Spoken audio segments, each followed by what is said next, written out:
Hay un notable corte con relación a la historia.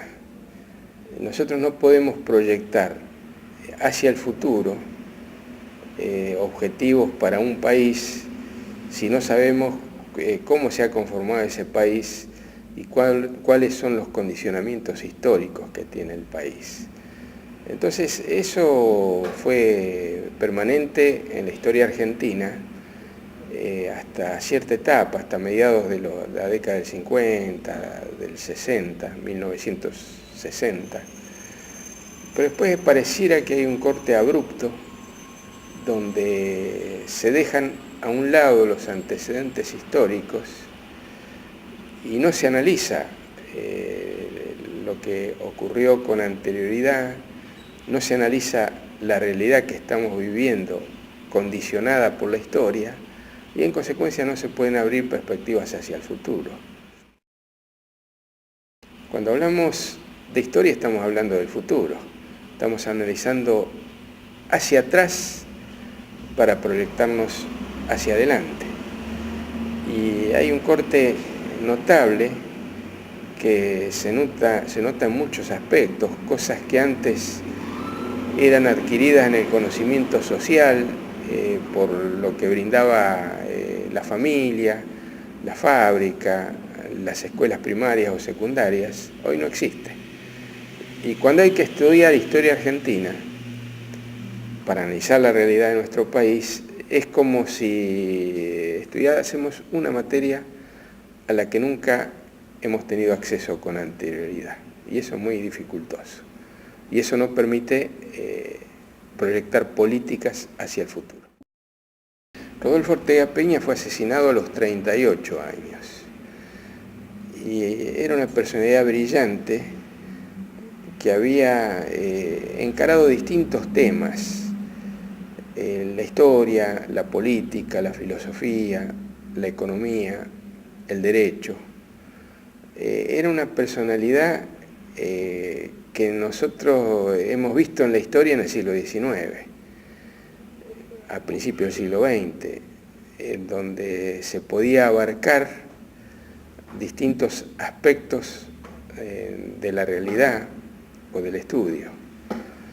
Entonces, esa es la característica importante, ¿no? Esa apertura hasta distintas disciplinas en las cuales se pudo haber destacado en cualquiera de las que hubiera elegido y en definitiva trasciende, además de su conducta y su posición política, trasciende por la historia. Entonces el ejemplo es, primero, un intelectual brillante, con mucha capacidad de análisis, de reflexión. Segundo, consecuente con sus ideas, llevando a la práctica sus ideas. Ahora parecería que hay un divorcio entre el intelectual y la política. O sea, hay intelectuales que analizan el país, que piensan el país, pero no actúan sobre el país. Y hay otras personas, otra gente que actúa, que interviene, pero al no tener esa reflexión política, esa reflexión teórica, esos análisis, actúan de acuerdo a lo que le dan los otros. Le dan grupos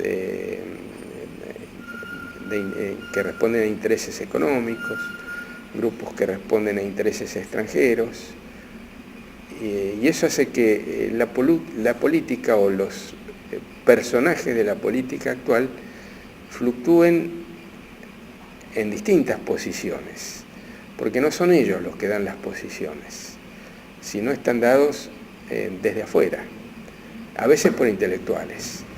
Lo que hay que rescatar es el intelectual que actúa en política, que quiere llevar a la práctica las ideas que tiene el producto del estudio, y habría que rescatar o impulsar políticos que estudien, que sean consecuentes con los principios y que actúen de acuerdo a los análisis de la realidad que hagan ellos y que no hagan otros. La obra teórica de Ortega es histórica.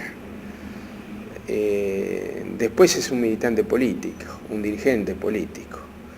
Hay un aporte teórico importante en la historia y en esa concepción que podemos llamar revisionismo crítico, diferenciada de otras concepciones de la historia. Jauretche y José María Rosa influyen mucho en el pensamiento de Ortega Peña y él lo respetaba mucho, pero hay una rigurosidad metodológica en la interpretación de la historia que básicamente está dada por Hernández Arregui, ¿no? De ahí digo que las bases metodológicas están dadas por Hernández Arregui. Se asemeja a Jauretche en cuanto compartía el análisis de la política y el estudio con la acción, con la diferencia de que Jauretche primero fue un hombre de acción y después fue una personalidad que elaboró su obra teórica, ¿no? Mientras que Ortega Peña lo hacía simultáneamente. A Jauretche la acción lo llevó al estudio, a la interpretación de la realidad de nuestro país, ¿no? Pensemos que la primera aparición pública es la Revolución del Paso de los Libres, ¿no? En cambio, en Ortega Peña y en otros intelectuales de otras épocas hay una reflexión y hay una acción en forma simultánea. Y de ahí que podemos hablar de la obra histórica que ellos elaboran como revisionismo crítico, ¿no? Dentro del revisionismo histórico, con ciertas particularidades que se caracterizan por la metodología que utilizan en la reconstrucción del pasado, por la documentación que emplean y por el sentido crítico que le dan a la documentación analizada.